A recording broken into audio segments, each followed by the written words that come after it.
Fala investidor, tudo bem? Será que o momento é o ideal para a gente continuar investindo? Devemos tomar risco nesse momento? Como está o mercado? Ações, renda fixa pré-fixada, IPCA+, pós-fixada, investimentos internacionais, fundos imobiliários, bolsa. O Lucão aqui hoje é nosso especialista que vai falar um pouco de como que está o panorama do mercado, né, Lucão? Então, já dá uma introduzida aí, Bora Lucão. bora. O que Acho você acha de panorama? O que o investidor pode esperar desse vídeo aqui que a gente vai fazer, Lucas? O investidor pode esperar que ele vai sair desse vídeo com uma ideia clara de quais são as principais classes de ativos que ele pode investir e se o momento ele é de cautela, se ele é positivo, se são oportunidades de curto ou médio prazo. Para começar 2025, né, pô? Estamos em dezembro, é a sexta-feira do nosso ano, né? O último mês, já estamos na boca do Natal aí. Então, para o investidor já começar a pensar em 2025, como se posicionar nesse final de ano. A gente percebe aqui que no final do ano as pessoas sempre querem, né? Como que eu devo me preparar para o ano que vem? Ou se pessoas que não têm um planejamento, será que eu devo ter um planejamento para investir no ano que vem? Então, esse período de mudança, ele é muito importante e concomitivamente com isso, né, Lucas? Falei uma palavra difícil aqui para falar que a gente é rebuscado, não sei, já falei coisa errada. Bom, para mostrar um pouco aqui do que a gente vai falar hoje, o mercado hoje está com muitos ruídos, né, Lucas? Sim, sim. Temos eleição lá fora, Trump eleito, Exato. né? Falando que vai taxar um monte de coisa aí. Temos nossas taxas de juros bastante esticadas para cima aqui no Brasil. Então, será que vale a pena? A bolsa também está de lado ali um tempo. Bastante ruído político. Fala um pouquinho. Exato. Os investimentos, né, Marcelo, tanto em renda variável quanto até alguns ativos de renda fixa esse ano. Opa, pera aí, Lucas. Para quem chegou até aqui, ó, deixa seu like, inscreve no canal, ativa o sininho e compartilha o vídeo aí com quem você acha que precisa ter uma visão de como investir melhor aí em 2025. Perfeito. E os ativos esse ano, né, Marcelo, brasileiros sobretudo, exceto o CDI, a gente tem visto os investidores tendo dificuldades, né? Tendo a famosa marcação a mercado, que a gente já comentou aqui em outros vídeos, negativo. Seja em cotas de fundos imobiliários, né? Alguns fundos imobiliários, seja em algumas classes de ações também, e mesmo na renda fixa. Então a gente vê o investidor que começou a investir lá no começo do ano, né, 2024, onde a gente tinha uma expectativa de queda de taxa de juros bem acentuada esse ano, ele tentou travar taxas mais altas para ganhar com essa queda da taxa de juros. Quais são essas taxas, Lucas? Porque às vezes o pessoal que está nos assistindo, eles não acompanham o mercado, né? Então Sim. eles não sabem o que é alto, o que é baixo, por que está esticado. Bom ponto. Bom, a gente tinha uma expectativa de a Selic chegar na casa dos 9%. Tinha gente que falava em 8%, né? A gente até achava... Ela estava caindo, né? Ela estava caindo. Chegou a 14%. Isso, ela chegou a quase 14%, né? Os juros futuros... Que é a famosa taxa Selic, né, Lucas? Exato. E daí a gente tinha expectativa que ele chegaria na casa dos 9%. O que o investidor fez? Vou comprar títulos pré-fixados ou títulos ali de IPCA mais 5,5%, por exemplo, que parecia ser uma boa estratégia no começo do ano. Mas o que aconteceu no segundo semestre foi o inverso. O Banco Central começou a subir taxa de juros e isso, né, com todo esse ruído fiscal também, agora, sobretudo, né, na última semana, que agravou esse movimento de expectativas de alta de taxa de juros, trouxe essa inversão da lógica. Ou seja, hoje o mercado não trabalha com a expectativa de cortes de taxa de juros no curto prazo, e sim com altas e altas expressivas de taxa de juros aqui no Brasil. Estamos falando do cenário doméstico, é claro que o cenário internacional está diferente, a gente pode abordar ele também. Mas o ponto é, o investidor hoje, ele não consegue com clareza, né? Todo dia a gente tem uma mudança de expectativas de qual que vai ser o teto da taxa de juros, né? E sem um sinal claro do governo com relação a corte de gastos, né, e uma sustentabilidade da dívida, esse teto ele vai sendo todo dia levantado, né? Ou seja, o mercado esperava no começo que as altas de taxa de juros seriam até 12%, até 12,5%. Agora tem gente no mercado falando que a Selic vai bater 15%. É muita coisa. Eu, sinceramente, sou um pouco cético com relação a isso, mas a questão principal é nós olharmos o mercado e como que isso pode trazer oportunidades, sempre, claro, com um olhar também de mitigação de risco dos nossos investidores. Bacana.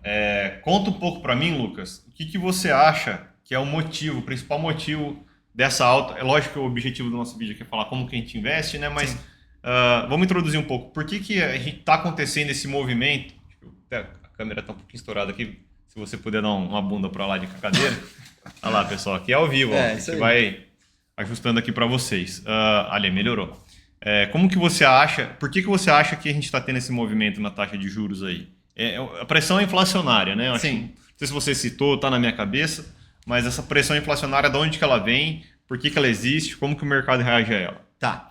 Bom, nós temos vários fatores aqui, tá? Com relação à pressão inflacionária. E assim, importante dizer, pessoal, o Banco Central, ele atua na taxa de juros primeiramente pelo motivo inflação. Esse é o motivo número 1 que o Banco Central olha para subir ou cortar a taxa de juros. Esse é o motivo número 1. Aí, claro, né, o mercado precifica incerteza, precifica cenário fiscal, mas o Banco Central em si, a atuação dele deveria ser primariamente com relação à inflação. Bom, vários pontos aqui, né? A gente tem visto que depois da pandemia, sem querer me estender muito com isso, né? Mas depois da pandemia, a economia ela tem se mostrado aquecida, então esse é um ponto importante, sobretudo em serviços. A gente vê a poupança do brasileiro, inclusive, ela chegou até um patamar relativamente alto, né? Hoje ela está caindo, mas mostra que o brasileiro, devido a estímulos, etc., tinha um valor para consumir. Né? Então, e agora ele está consumindo. Exato, ele está com um consumo bem forte. O que faz o desemprego está nas mínimas históricas, né? A índices brasileiros. Então, isso também contribui ali com a atividade econômica forte. E os estímulos fiscais. O governo está injetando muito dinheiro na economia através de benefícios, enfim, pacotes ali fiscais que colocam dinheiro na mão do cidadão. Tá? Isso por si só pode parecer bom. Né? Você fala, pô, beleza, o governo está colocando dinheiro na mão das pessoas estão consumindo, a atividade econômica está legal. Qual que é o problema, né? Questão de oferta e demanda. Ou seja, você tem uma demanda aquecida, as pessoas estão gastando, estão consumindo, isso aqui é o lado da demanda. Mas a oferta é a... Tá difícil contratar? Aí que tá. Aí o lado Sobe da oferta. O salário do pessoal. O lado da oferta é dificuldade de contratar, capacidade instalada, às vezes, né? Você precisa de uma indústria. Fazer investimentos. Que é um investimento de mais longo prazo, ele demora para suprir essa demanda. Uhum. E oferta e demanda, tem muita gente querendo gastar por diversos motivos que a gente citou aqui. E a oferta, né, ela não está acompanhando. O Banco Central chamou isso de ato do produto em uma das últimas atas, né? Você tem essa questão do descasamento de preço e inflação. Ok, esse é um ponto. Quando a gente olha expectativas para frente, expectativa é que o pacote fiscal, né, enfim, o fiscal brasileiro, ele vai continuar sendo estimulador, né? Ou seja, o governo vai continuar gastando e isso deve continuar, então, com uma atividade econômica forte e a gente continuar com esse descasamento e inflação alta. Inflação alta, o que o Banco Central tem que fazer? Subir taxa de juros. Até onde? É isso que o mercado está debatendo e precificando agora. Vamos embora. Então, Lucas, é o seguinte... Você preparou todo um material muito bacana aqui para os nossos investidores, né? Para a nossa lista de relacionamento. E é dele que a gente vai falar agora. Inclusive, se você já quiser acessar esse material, comenta aqui no vídeo, tá? Bom, na verdade eu vou fazer o contrário, tá? Eu vou deixar as nossas redes sociais aqui, a minha, do Lucas, nosso Instagram. Você vai lá na nossa rede social, segue a gente que é importante e manda uma mensagem lá que a gente vai disponibilizar esse documento para vocês, tá? Que é um panorama de mercado.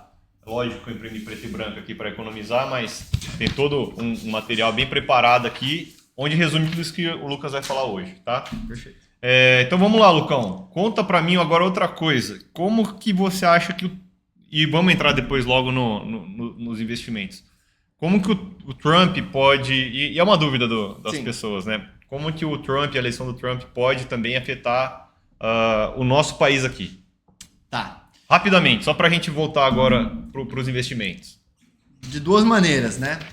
Primeiro que essa guerra tarifária ela pode gerar incertezas e um fortalecimento do dólar, consequentemente no relativo. Se o dólar está forte, os emergentes podem acabar sentindo negativamente. Então essa pressão que a gente tem interna do dólar ter subido, a gente pode ter uma pressão externa nesse sentido também. Também, tá? Então Fora então esse pacote de corte de gás que a gente já falou aqui no vídeo anterior. Inclusive, se vocês quiserem acompanhar depois, eu acho que vale a pena. É que virou um pacote fiscal, né? Com tributações. E isso fez o dólar esticar. Você está falando que pode ter uma nova pressão, né? Com o dólar também. O nosso real se depreciou e agora o dólar pode se apreciar mais ainda, né? Exato. Isso já vem acontecendo, né? Claro que numa proporção bem menor do que a desvalorização do real, mas o dólar ele já vem se fortalecendo depois da eleição do Trump.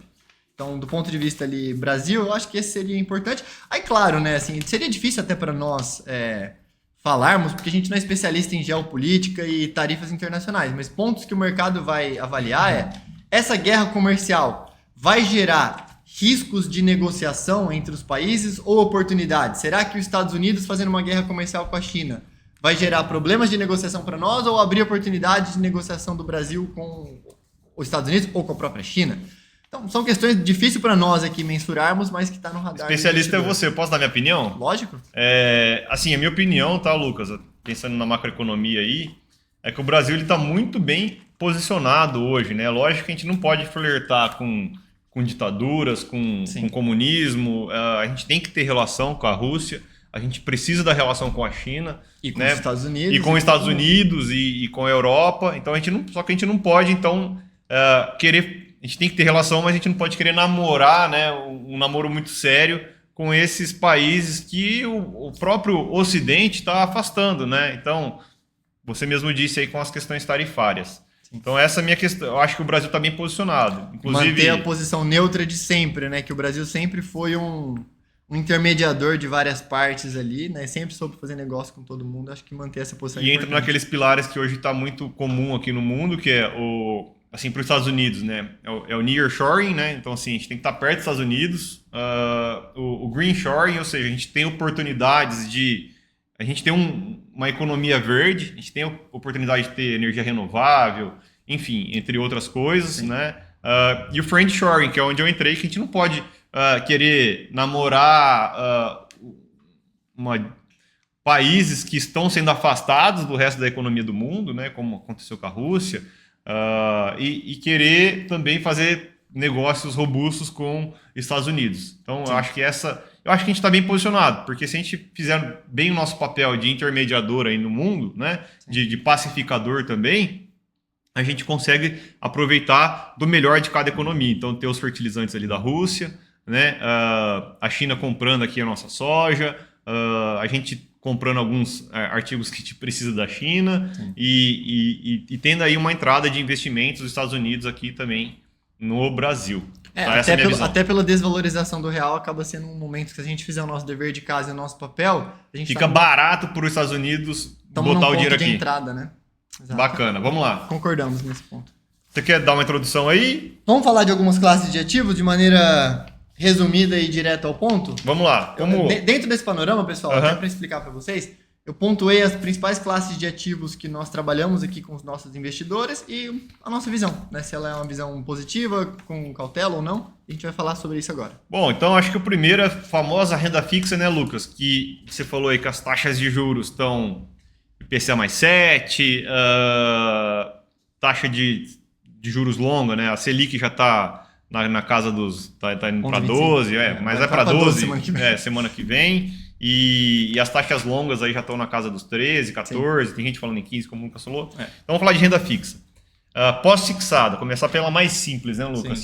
Qual que é a perspectiva, né, desse cenário? Se o momento atual ele é positivo, é negativo? O que você acha para esse momento aí? Respondendo diretamente, eu acho que o momento é positivo. Né? Com essa alta da Selic, o investidor que continuar se posicionando em títulos atrelado à Selic, atrelado ao CDI, deve ver seu rendimento crescendo, sobretudo nos próximos 3 a 6 meses. Né? A gente deve ver esse movimento de Selic subindo. Né? A gente não sabe quando que ele vai parar, mas dificilmente o Banco Central vai parar a alta de juros numa reunião e já começar a cair na outra. Né? Geralmente eles permanecem por um tempo. Então, de 3 a 6 meses, o momento ele é positivo para pós-fixados. E na nossa visão aqui, essa casa dos 12% ali, ela é muito interessante para a gente investir em pós-fixado, né? Sim. Tá. Se chegar a 13, 14, então é excelente. Eu acho que assim, né, olhando para o investidor de longo prazo, eu vou travar então uma LCI, uma LCA de 1, 2 anos, né, atrelado ao CDI, ou um CDB, vou ser bem remunerado. A outra visão, que daí já é de oportunidade para nós começarmos a descer as classes de ativos, né, é com relação a você ter reserva. Se tem um momento mais conturbado agora, de mais incerteza, eu não preciso alocar todo o meu recurso de uma vez nas outras classes mais arrojadas. Eu posso fazer isso aos poucos, porque o meu caixa está sendo bem remunerado. Aquele CDB com liquidez diária, aquele fundo com resgate em D0 ou em D1, né? eu consigo deixar ele rendendo bem para ir aproveitando as oportunidades. Ou até os bancários ali com um vencimento, sei lá, de 2 anos, Perfeito. a expectativa é que a taxa de juros, como o Lucas já falou, que ela não venha despincar logo daqui 6 meses, né? Então, se você comprar um pós-fixado ali para 2, 3 anos, a gente acha que é um bom momento. Inclusive, as taxas pós-fixadas até estão já um pouquinho mais magras, né? Coisa que a gente via ali 120% no passado, hoje está ali 115% o máximo. Então, a gente teve uma reunião agora há pouco com o time da JGP, né? Que é uma das grandes casas aí de multimercado e crédito do Brasil, e eles estavam comentando sobre isso, né? O spread de crédito, ou seja, aquela diferença que você tem numa aplicação. Por exemplo, né? Eu quero ganhar do CDI. Antes, para você ganhar do CDI, você tinha uma gordura muito grande. Hoje, os títulos ali, CDBs, LCI e LCA, a diferença ela tá menorzinha, que é exatamente isso que a gente estava porque a expectativa é que a Selic fique alta, né? Então, se a Selic está alta, o banco não vai te vender um título a 120%, porque senão ele vai pagar muito juros para você. Se é 120%, se a Selic bater 15%, vai virar 18%. É muito juros, né? Então ele vai preferir te dar 110%. Exatamente. Assim, boa. Bora lá, IPCA+. IPCA+, aqui é aquilo que a gente comentou, né? O investidor está vendo o seu rendimento abaixo do CDI esse ano para quem tem os títulos do Tesouro, por exemplo, IPCA+, pela questão de ter travado taxas mais baixas do que elas estão hoje. O que isso significa? Que hoje o patamar de entrada desses títulos está muito bom. Essa semana, Marcelo, eu aloquei para clientes meus, então não é que... Pessoal, a gente não está falando de achismo da cabeça. Tesouro IPCA+, está na casa dos 7%. IPCA+, 7%. Exato. Quanto que... Desculpa, você vai complementar. É isso. Quanto que historicamente isso aí rende, Lucas? IPCA+, né? Qual que é a taxa histórica aqui de IPCA+, que a gente tem disponível para investir? IPCA, a gente sempre tem IPCA mais 7? Todo ano a gente tem IPCA mais 7? Não. IPCA mais 6 já não é tão trivial, a gente encontra várias vezes. IPCA mais 7 a gente precisa voltar nos piores momentos do governo Dilma para achar taxas tão atrativas. E assim, vamos ser bem sinceros, por mais que a gente tenha todo esse ruído, se a gente comparar o momento ali de impeachment da Dilma com o momento atual, não acho que nós estamos num momento tão horrível assim, né, Marcelo? Bom, na minha visão não é. Assim, temos várias coisas turbulentas acontecendo no mercado, mas não parece que a gente está num momento tão conturbado quanto aquele. Mas o patamar de nível de títulos de aplicação, de juros para o investidor receber, ele está equivalente. Por diversos motivos, né, Lucas? A gente não está no mesmo patamar. A gente teve diversas reformas estruturais, tá? Tanto no governo anterior, esse governo está tentando passar algumas coisas, chega coisa ruim, o Congresso vai lá, desidrata o que é ruim, tenta deixar o que é bom, né? Lógico que existe toma lá da cá, mas hoje o Brasil não é mais o outro Brasil. O próprio cenário aqui da gente estar politizado e dividido politicamente aqui no Brasil, para a economia como um todo é bom, porque o governo não tem liberdade de fazer o que ele quiser. Então, senão o povo vai lá e bate, a aceitação do governo cai. A famosa tendência ao centro do Brasil, né? Graças a Deus. Quando tá indo muito à direita, a gente tem o centrão e o outro lado para puxar. Quando tem propostas muito à esquerda, a gente tem a direita e o centrão para puxar, e é isso aí. Esse é o Brasil, né? Então vamos lá. Bom, títulos IPCA+. Eu fiz essa semana alocações em títulos do Tesouro, acima de 7%, 7,10%, 7,15%, 7,20%, depende ali o vencimento. Mas, pô, isso é uma baita taxa acima da inflação. É um juro real, é uma garantia de retorno acima da inflação muito alta. Que é o que protegeria, inclusive, né? Poxa, vamos dizer que a gente tem ali uma disparada do dólar muito forte, ou que eventualmente dê a louca ali no Banco Central ano que vem, e eles comecem a baixar a taxa Selic na marretada, né? Que levaria dólar para cima e inflação para cima. Como é que eu protejo para ter um ganho acima da inflação consistente nos próximos anos? Aqui está a oportunidade. Então, eu acho que no curto prazo, dado essa Selic com expectativa de alta no ano que vem, e até olhando 2026, eu acho que não faz muito sentido ter IPCA para 1, 2 anos. A partir de 2 a 3 anos, eu acho que começa a fazer sentido, porque em algum momento a gente deve ter quedas da taxa Selic, etc. Aí você travou bons retornos de juro real acima do IPCA. E até fazendo um gancho aqui, a gente concorda nisso, não estava combinado de eu fazer esse gancho, mas é interessante, tá? Que quando a gente vai tomar IPCA+, não é uma regra, tá? Mas é interessante que a gente busque os veículos isentos. Sim. Porque se a inflação, a gente quer se proteger da inflação. E se a inflação for muito gorda, tem todo um cálculo aí do imposto em cima, mas o imposto vai acabar comendo muito desse IPCA+, desse 7 seu. Tá? Então, na parte investimentos isentos, isso não acontece. Então... E daí, complementando, a gente tem alguns fundos, né, que a gente costuma recomendar para os investidores isentos, que você tem um spread, né? Ou seja, Isso é aquele legal, a ganho gente assim, pode fazer também via investir em renda fixa e IPCA+, através de via fundos de crédito, né? diversificando. Então você pega um fundo ali que vai ter 50, 60 empresas dentro da carteira, você vai colocar, exemplo, tá? 5% do seu portfólio, 10% do seu portfólio nele ali, você está super diversificado e está ganhando IPCA mais 7, 7,5, 8, isento de imposto, como o Marcelo estava falando. Então, sim, tem Bacana. maneiras sofisticadas da gente fazer essa diversificação. Bacana, vamos lá, Lucas. E a pré-fixada, né? A gente estava falando de 15%, talvez Sim. algumas expectativas. Como que a gente enxerga isso? Será que está no momento de comprar? Porque pré-fixado, o pós-fixado eu sempre vou estar seguindo a Selic, né? Sim. O IPCA+, eu estou me protegendo da inflação, né? Estou travando um retorno real. Agora, pré-fixado, eu posso tomar uma pré-fixada 14 e a inflação ser 14. Daí tem um retorno real de 0, né? Então, como é que a gente enxerga isso hoje, Lucas? Esse é o risco, por isso que eu já diria que pré-fixado eu vejo como uma boa oportunidade de entrada no curto prazo. Não é uma alocação para a gente estender. Eu não lembro de ter feito nas últimas semanas nenhuma alocação de pré-fixado acima de 2 anos, tá, Marcelo? Tá. Então, 1 ano, 1 ano e meio, acho que 2 anos já é bastante. Por quê? Por esse risco de inflação. O mercado não está projetando uma inflação super alta para o ano que vem. Agora, projetar a inflação para 2, 3 anos à frente, a gente sabe que, na verdade, é muito difícil, chutômetro, né? E é difícil, né? Para frente de 12 meses. Então, para 12 meses, se o mercado errar, a gente tem uma gordura muito grande da inflação. Outro ponto. Se a Selic não chega nesse patamar de 14, 14,5, 15, e você consegue alocar em pré-fixado curto hoje, a, por exemplo, 12,5 isento, 13% isento de imposto de renda, em alguns casos 13,5% isento de imposto, você consegue ter travado uma rentabilidade acima da Selic futuro, caso a Selic não chegue nesses 14%, 15%. E se a Selic chegar em 14%, 15%, 16%? Você vai ficar mais ou menos num 0 a 0 ali, entre ter travado um pré-fixado ou não. Já no longo prazo, se a Selic bate 14%, 15%, 16%, 17% ao longo de 2, 3 anos, essa pré-fixada vai ter sido um mau negócio. Sim. Por isso que é oportunidade para alocações de curto prazo. Eu não iria em vértices longos no pré-fixado. Aqui no meu caso, eu tô indo no máximo ali para 3 anos, né? Mais 3 anos já me sinto desconfortável, tá? Sim. Até porque daí vai entrar um outro governo que a gente não sabe qual que é e o que ele vai fazer, se vai entrar esse mesmo aqui com o pé no acelerador ali para gastar, enfim. Né? A incerteza fica muito grande. Né? Bora lá então, Lucas. Esse cenário todo, o que acontece? Se a taxa de juros está alta, tá? A gente tá falando isso o vídeo inteiro aqui. O que acontece com o mercado de ações? Né? A gente está falando em alguns números aqui, né? IPCA mais 7, 7,5, alguns casos isentos de imposto, chegando a 8.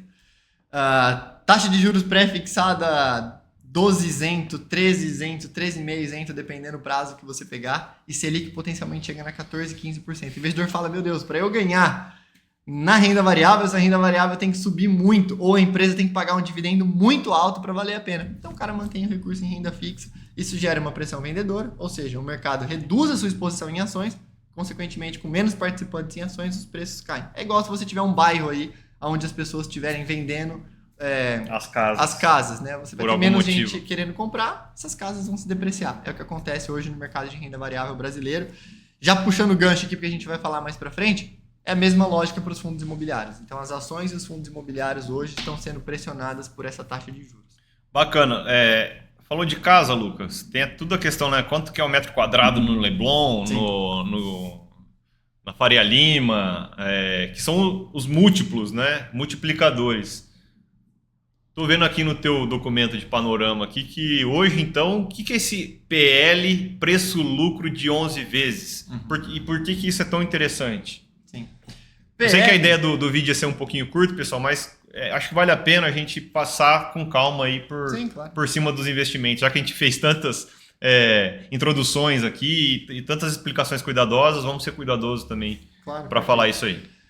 Bom, o múltiplo PL, ele vai preço da ação com relação ao lucro das ações. Quando a gente olha o índice Bovespa como um todo, estamos falando de mais ou menos 90 empresas, ele vai pegar a média dos preços e a média dos lucros, dividir um pelo outro para saber quanto que você tem. Basicamente, o que eu quero saber?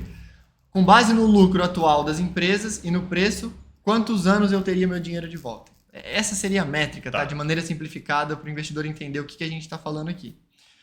Ou seja, a gente tem... E assim, para complementar essa questão do múltiplo, né?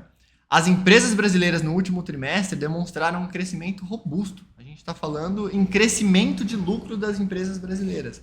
com o preço ficando de lado ou até caindo, dependendo o prazo que você analisar ali a bolsa. O que significa? Você tem uma expectativa que se as empresas continuam ali no mesmo patamar de crescimento de lucro, que esse preço-lucro ele vai ficar cada vez mais barato. Então, basicamente, porque historicamente, 11 vezes é muito barato, né? É um valor... Até porque a gente tem empresas de vários tipos de segmentos ali, né? Aqui no Brasil, se a gente fosse pegar um preço-lucro médio aí para passar aqui, parametrizar para o investidor, é a casa dos 14, 15, sim, né? Sim. Seria ideal. Então, você vê que a gente está ali uns 20%, esse multiplicador, o metro quadrado no Leblon, o metro quadrado na Faria Lima, ele está ali em torno de 20% abaixo do histórico dele. Exato.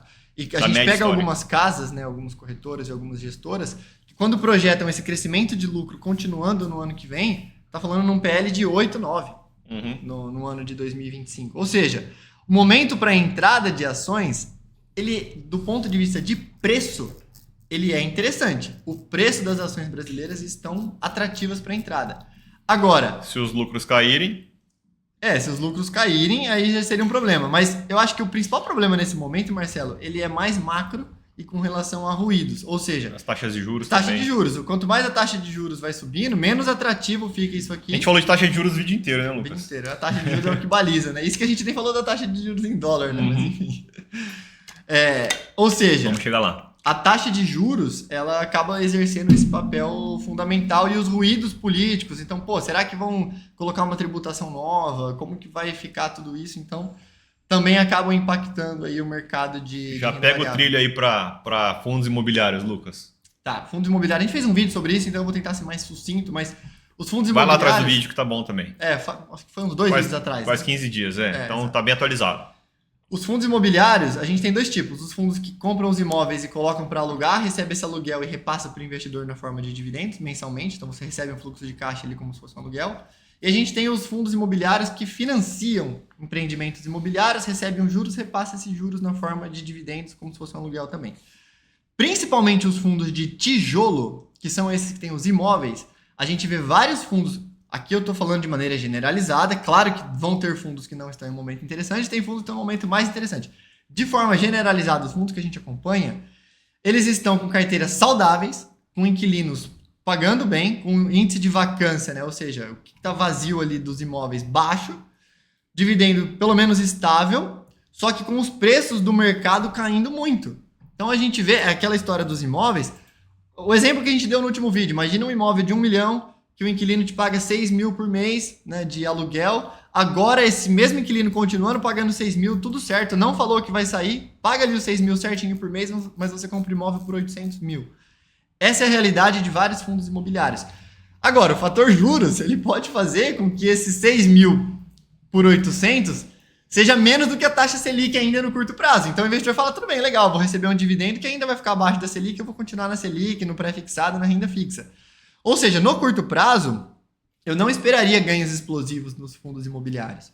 Olhando para médio prazo, quando vier um novo ciclo de corte de juros, de estabilização ali monetária, né, de inflação e de juros, aí sim eu acho que esses fundos devem começar a bombar. Como a gente falou no início, né, que a gente está sendo muito bem remunerado para ter caixa e que não é o caso da gente sair correndo para encher a mão em tudo, acho que um pouco ali de cautela e fazendo preço médios, ou seja, começar a olhar para isso como uma oportunidade de longo prazo, mas sem ter pressa e aos poucos montando posição, me parece uma boa ideia. A palavra é cautela, né, Lucas?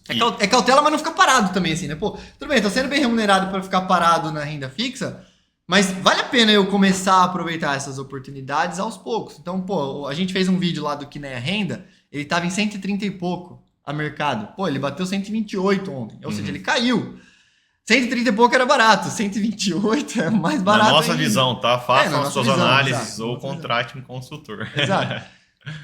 O cara que encheu a mão, colocou tudo quando a gente fez o vídeo, por isso que a gente fala, faça a sua análise, vai com cautela, ele já estaria vendo o seu recurso caindo. Agora, o cara que fez um pouquinho, tem caixa, ele já recebeu o dividendo do mês, vai colocar mais um pouco para receber um dividendo maior no mês que vem. E assim ele vai montando posição que no médio a longo prazo, eu acho, tá? Que deveria surtir efeito positivo. Bacana demais. E agora vamos ali para a saideira, né, Lucas? Mas eu, de novo, vou chamar a atenção para diversificação, porque o Lucas falou assim, curto prazo é esse, longo prazo é esse, se acontecer isso é isso, se acontecer isso aqui é isso, melhor tá aqui, melhor tá ali. Então você vê que a diversificação é a mãe de todas as estratégias, né? A gente nunca faz um investimento paulatino numa só classe, até porque você vê que as nossas expectativas sobre as classes, elas são diversas e dependem de cenários aí macroeconômicos que a gente não controla. Então a gente precisa ter a diversificação. Tá? Sim. E por exemplo, né, assim, até para reforçar o que você está falando da diversificação e a questão do individualismo de cada um. Pô, beleza, eu acho que IPCA mais para longo prazo é uma oportunidade, mas eu tenho clientes que não têm esse prazo. Então eu não aloco. Sim. Entendeu? Então, essa questão de você analisar o seu perfil, os seus objetivos, atrelado à visão econômica, né, e de investimentos, ela é muito importante. Pô, legal, uma oportunidade, mas se eu tenho um objetivo ali de utilização de recursos em 1, 2 anos, eu não vou correr o risco nessa oportunidade, eu vou fazer outras alocações. Eu tenho cliente que gosta de pré-fixado quando tá nessa casa de 1% líquido ao mês. Beleza. Daí vamos tomar. E tem prazo, não tem problema, tá tranquilo. Uhum. Então, beleza, vamos alocar. Então, cabe esse olhar individual. Bora lá, Lucas. Investimentos internacionais, dolarizar a carteira, como é que a gente faz como é que a gente investe nesse cenário aí? Tá. Bom, eu acho que assim, né, o investidor agora, né, nesses movimentos que a gente vê de alta do dólar e alguns ativos, vou citar alguns ativos aqui subindo muito. A criptomoeda é um dos ganhadores aí do ano, né? Então a gente tá falando em 100% de retorno aí para quem entrou no começo do ano, final do ano passado. Alocações em renda variável americana, então tanto o Nasdaq quanto o S&P 500 com ganhos bem interessantes, e mesmo a renda fixa americana, que estava pagando muito bem no começo do ano, e pô, eu era um dos chatos que falava para alocar em renda fixa desde o ano passado, também vem ganhando muito pela própria renda fixa, mas principalmente pela questão do dólar. O investidor ele tende a olhar para esses momentos de dólar alto e falar, a gente precisa dolarizar, vamos sair correndo, vamos encher a mão no dólar. Eu acho que assim, o momento de encher a mão no dólar não é esse. O momento de encher a mão no dólar, ele foi há 6 meses para trás. Ou na verdade é todo mês um pouquinho, né? Aí que é a sim. melhor abordagem.